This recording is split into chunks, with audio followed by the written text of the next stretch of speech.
Bonjour, je m'appelle Caroline, je suis Digital Product Designer et bienvenue sur la chaîne Ma Figue. Dans ce tuto qui va faire écho au précédent, c'est-à-dire la réalisation d'un bouton en auto-layout, aujourd'hui on va venir convertir notre auto-layout en un composant.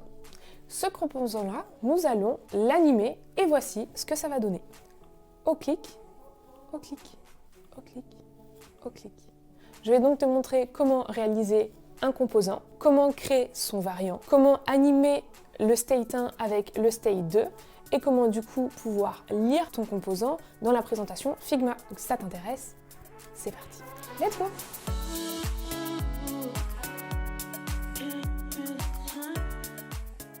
Nous avions donc ce fameux bouton en auto-layout sur lequel on pouvait venir modifier les paddings et les contraintes de l'auto-layout pour qu'il évolue en fonction d'eux.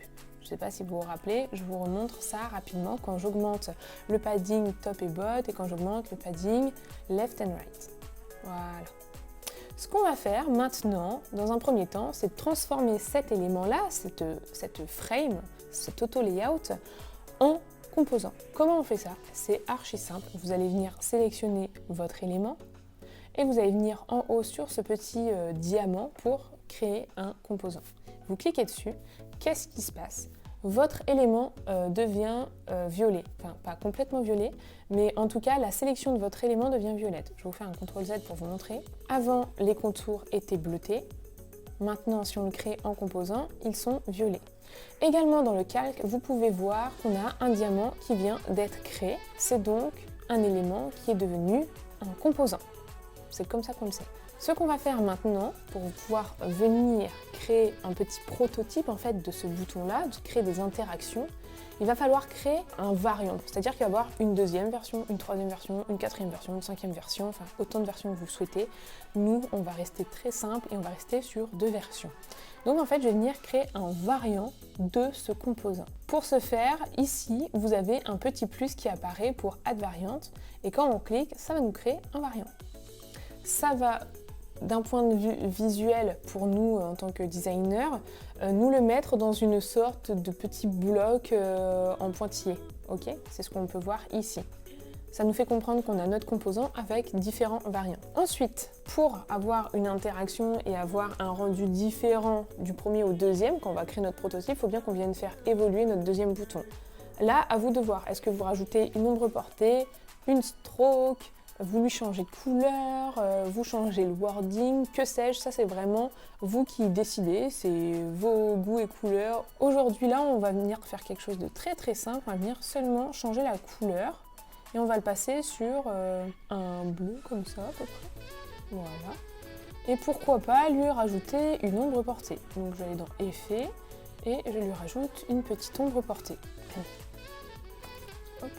Donc là, j'ai mon bouton état 1, état 2. Et maintenant, ce qu'il va falloir faire, c'est venir lier ces 2 états pour créer un petit visuel sympa, une petite interaction sympa. Comment on fait ça? Là, on va rentrer dans une nouvelle catégorie qu'on n'avait pas vue auparavant, ça va être le prototype. Donc, je vais venir dans la sidebar de droite et cliquer sur prototype. Il y a différentes manières d'y arriver. Moi, je vais prendre la plus simple. Je clique sur mon premier élément, donc mon composant numéro 1, et je vais venir prendre cette petite poignée pour cliquer et glisser jusqu'au composant numéro 2. Je vais espacer juste mes boutons pour que vous puissiez voir qu'il y a une flèche qui s'est créée tout bêtement, hein, cette flèche-là.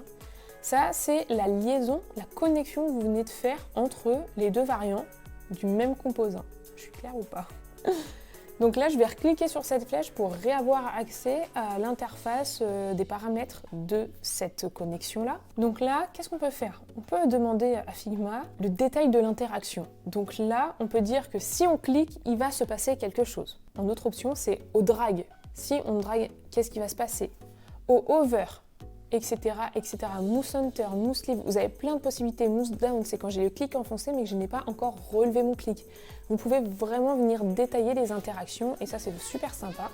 Nous on va rester sur quelque chose de très simple pour débuter et on va cliquer sur le on-click. Une fois qu'on a cliqué sur le on-click, Vu qu'on a déjà sélectionné, qu'on a amené en fait la flèche au deuxième variant, ici ça a préenregistré en fait ces informations-là.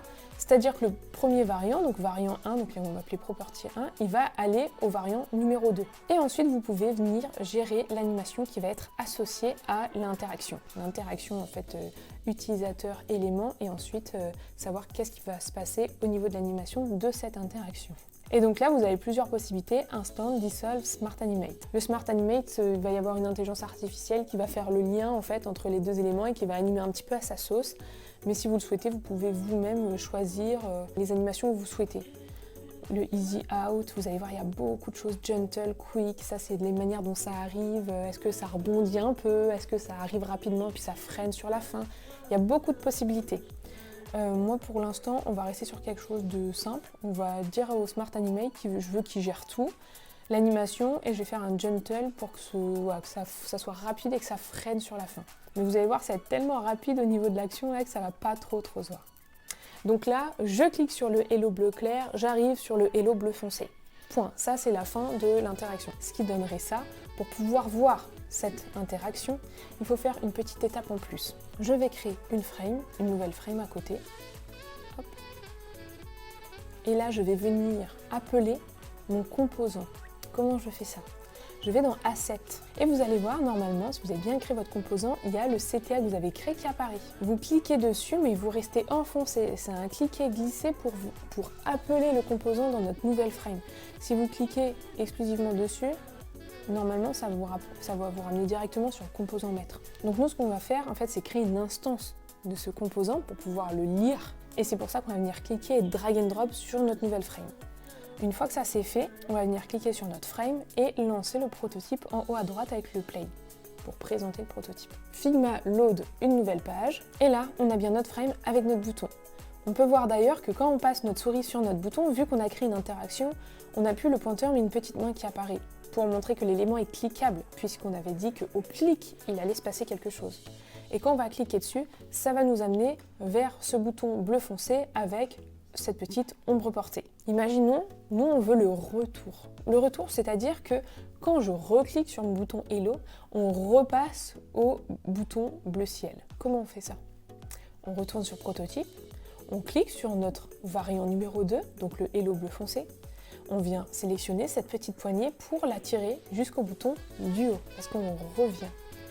Et là, on a cette petite fenêtre de paramètres qui va s'ouvrir et là, on va pouvoir lui dire que je veux également au clic, il se passe quelque chose. À ce clic, grâce au lien de la flèche qu'on vient de créer, on retourne sur notre premier variant et ensuite, on peut faire l'animation qu'on souhaite. Pour vous montrer un exemple différenciant du Smart Animate, je vais mettre un instant. Vous allez voir, instantanément, il ne va pas y avoir de fusion, de changement au niveau de l'opacité, ça va être instantané le changement. Là, ce qui est bien, c'est qu'on a pu rappeler notre bouton sur cette frame, puisque c'est un composant enfant, en fait, il a pris les modifications qu'on vient de faire sur le composant parent. Je ne sais pas si je suis claire, je reviendrai là-dessus sur une vidéo plus tard, parce que c'est vraiment important de comprendre ce concept-là. Mais en tout cas, on n'a plus à refaire cette manipulation d'aller chercher le composant dans les assets pour revenir le mettre sur une frame. Vu qu'on a modifié à la source, ça a modifié le reste de notre bouton. Donc là, si je retourne ici sur mon loading, sur ma présentation de prototype, quand je vais recliquer sur Hello, ça va nous ramener sur le bouton bleu. Donc on a bien l'aller du bleu ciel au bleu foncé, puis le retour du bleu foncé au bleu ciel. Et vous avez vu, l'aller, c'est très rapide. On peut voir un petit dégradé, vraiment la transition des couleurs se fait doucement, du bleu ciel au bleu foncé tranquillement. Alors que le retour, vu que j'avais mis une option instantanée au niveau de l'interaction, là, clac, on est bleu. Il n'y a pas de petite fusion de couleurs. Fusion, instantanée.